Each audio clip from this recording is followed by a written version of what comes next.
back to Carolina's Family at 4. Over the past decade, a lot has changed in the upstate. You know that if you've been around here for a while. The economy, the development, transportation, we've seen so much growth. And so Dean Hybl with 10 at the top joins us today as we reflect. And I mean, you can look right outside our windows and see the growth here in Greenville. So before we dive into some of these topics, can you give us a sense of what population growth has looked like here in Greenville in the upstate? Sure. Well, in 2010 there was about 1.36 million people in the region. Today we're a little over 1.5 million, and the projection is by 2030 we'll be at almost 1.65, closing in on 1.7 million. Which, population growth is attuned to economic growth and community vibrancy and growth. So population in itself is great to see that increase, but you have to be strategic in how you deal with it. And be ready to handle it, right? I guess is what 10 at the top kind of brings the 10 counties in the upstate together, right, to try to help prepare for this growth? Right. Well, a lot of the communities, local governments, businesses are working on things individually anyway. But what we try to do with 10 at the top is to bring the folks who are working on, whether it be affordable housing or transportation or workforce development or whatever it might be, individually together to share best practices, talk about how we can build our collective capacity and work on the larger elements of those issues rather than the things that individually each community is already working on. Let's talk a little bit about what some folks have heard the term before, the silver tsunami.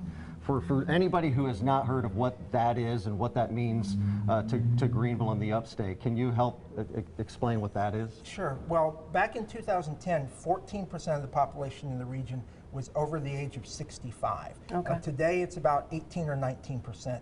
And by 2030, it's projected that 1 in 4 people, 25%, are going to be over the age of 65. And there's a number of factors for that. One is, of course, people are living longer.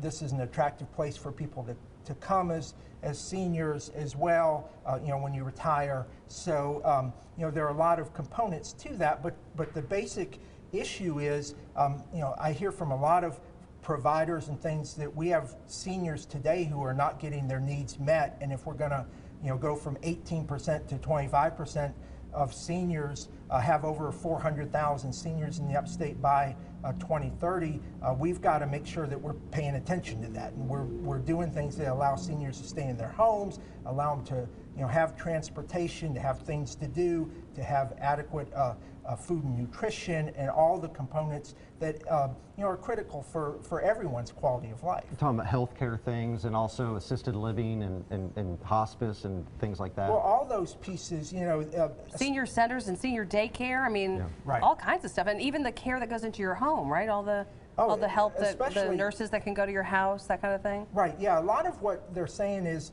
that most people want to age in place, and so how do we make sure that we have services for those who can afford it, and also for those who can't financially, support on themselves, to be able to have dignity and a good quality of life in your senior years. We, of course, have another issue that's out there, which is just growth in general, and some of the other topics you've looked into. Tell us a little bit more about what you're projecting to see when it comes to the economy and the economic growth here. Well, a decade ago, the unemployment rate in South Carolina and the upstate was around 11%. Today, it's under 4%. So a decade ago, the big thing was we need to bring jobs for the people. And now we really need more people for the jobs. Yeah. And so it's really about removing the barriers for people to be employed, things like mobility and transportation for those who don't have access to transportation, affordable housing, a lot of those pieces, work training and all skills. the training so you can take the job, right? Exactly. So the focus has really changed. Not that we don't want more companies to come here and continue to to be a great place for business to be, but we need to make sure that we're paying attention to having the workforce for those companies that are here today and the ones who are coming in the future. Yeah, apparently the younger generations don't like the burbs anymore. They all want to live close into downtown. And it does have an impact on life in urban areas. It does, and Greenville is a great example of that, having issues with affordable housing, housing costs are escalating much higher at a much quicker rate than salaries are increasing.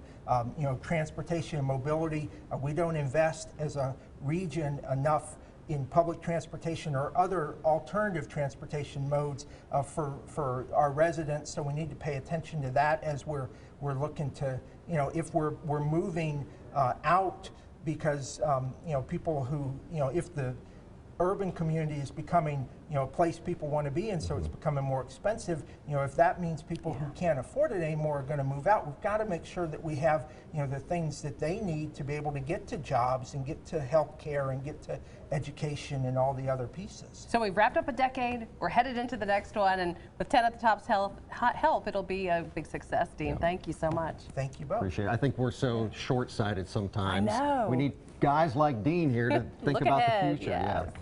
All right, we'll be right back. You're watching Carolina's Family at 4. Stay with us.